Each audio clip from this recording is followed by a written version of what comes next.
Good morning student. हम अपना geography का थर्ड चैप्टर स्टार्ट करने जा रहे हैं और चेंजिंग अर्थ। लिथोस्फीयर प्लेट के बारे में पढ़ेंगे। Lithosphere is broken in number of plate known as the lithospheric plate. Lithospheric plate is massive regular shape piece in the solid log. Generally they compose the both continent and oceanic lithosphere. ठीक है, इसके बारे में हम discuss कर रहे हैं कि लिथोस्फेरिक प्लेट कैसी होती है।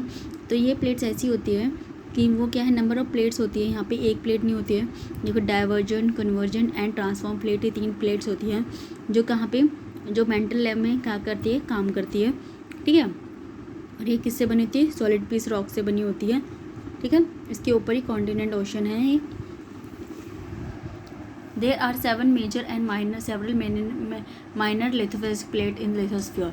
लिथोस्फीयर में क्या है, अर्थ लैंड पे, कि यहाँ पे हमने 7 मेजर, ठीक है, 7 बड़ी बड़ी और छोटी छोटी बहुत सारी प्लेटें देखते हैं। ठीक है, लिथोस्फीयर में अर्थ मूवमेंट कैसे करता है। The lithospheric plate move horizontally and they move very slowly. ठीक है, लिथोस्फेरिक प्लेट्स कैसे मूव करती है, हॉरिजॉन्टली मूव करती हैं और they move slowly. They move about a few millimetres each year. ठीक है, ये कुछ ईयर में मिलीमीटर्स मूव करती है, कुछ ईयर में, कुछ सालों में. The moving mental magma inside the earth responsible for the movement. ठीक है, यहाँ पे मोल्टन मैग्मा के ऊपर क्या करती है, mental movement of the lithospheric plate. ठीक है, यहाँ पे क्या होती है, ये मेंटल मैग्मा पे क्या करती है, यहाँ पे जैसे कि अगर हम बात करें, कोर में लिक्विड है, क्रस्ट में सॉलिड है, पर मेंटल में क्या है, molten magma.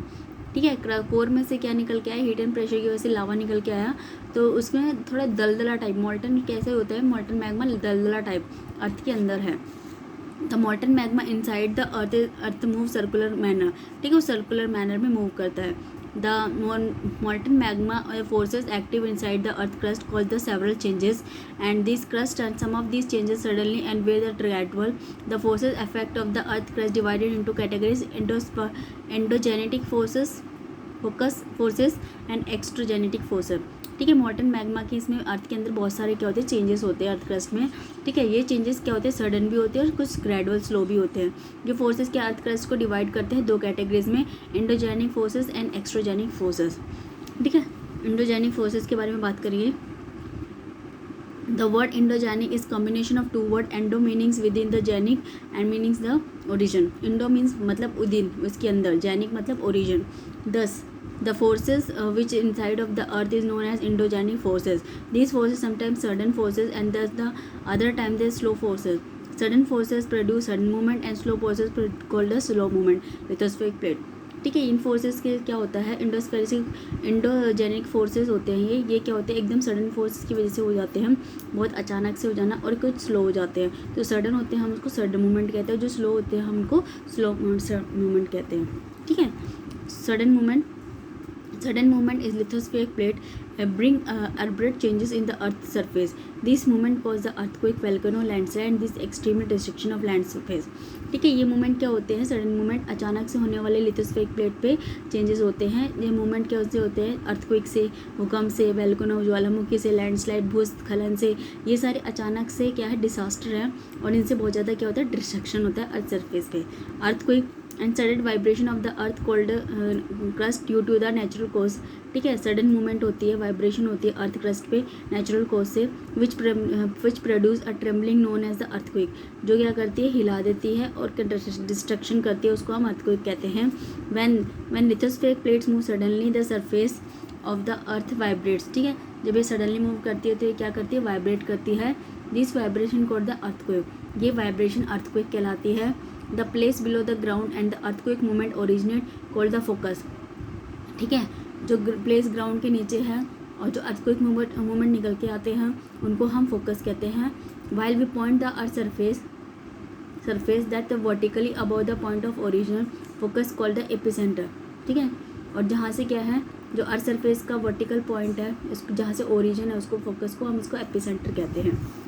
The earthquake wave travel onwards the epicentre and causes the maximum destruction of surrounding area. Earthquake wave travel करती है आउटसाइड और एपिसेंटर में क्या होता है, मैक्सिमम डिस्ट्रक्शन होता है सराउंडिंग एरिया में।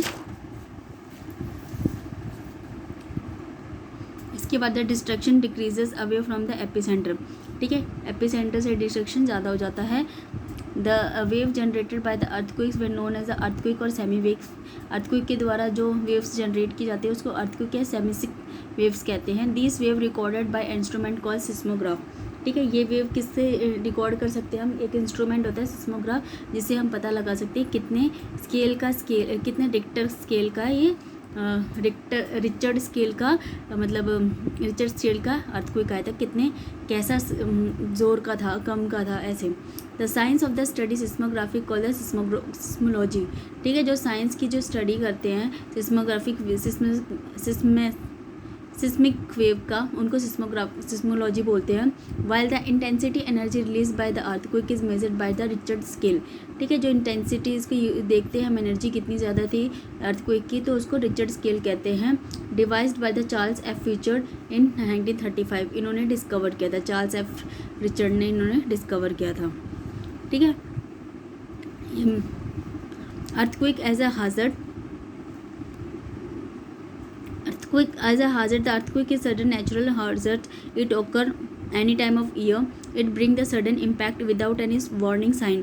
Through the natural happening, the human being cannot be protect about it, and the same time they can minimize the adverse effect using the following steps. ठीक है, ये क्या है, अचानक से होने वाला हादसा है। ठीक है, इसका कुछ भी पता नहीं रहता, अचानक सडन से हो जाता है, कोई भी वार्निंग नहीं जाती है, नेचुरल हैपनिंग है। ठीक है, क्या है, नेचुरल मतलब प्राकृतिक की देन है। ह्यूमन बीइंग बहुत ज़्यादा इससे पता नहीं होता, बहुत ज़्यादा इसका डिस्ट्रैक्शन होता है। ठीक है, उनकी लाइफ बहुत ज़्यादा अफेक्ट होती है। इसको हम रोक सकते हैं कुछ स्टेप्स उठा के, पूरी तरह तो नहीं रोकते पर कुछ स्टेप तो ले सकते हैं इसको।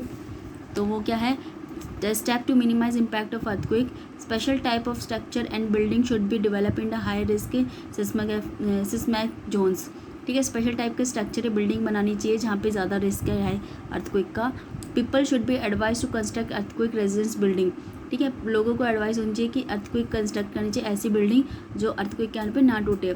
Public awareness should be created through the sensitisation and training programme. Public awareness करनी चाहिए कि अर्थक्वेक कैसा होता है और क्या करना चाहिए। During the earthquake people should be take shelter under the kitchen counter और टेबल और desk against inside the corner of the wall.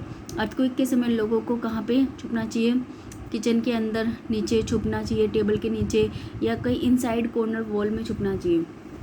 ठीक है, people should stay away from the fire places, chimney, grass, window, mirror, picture farms etcetera, frames etcetera. ठीक है, इन सब से इनको दूर रहना चाहिए लोगों को।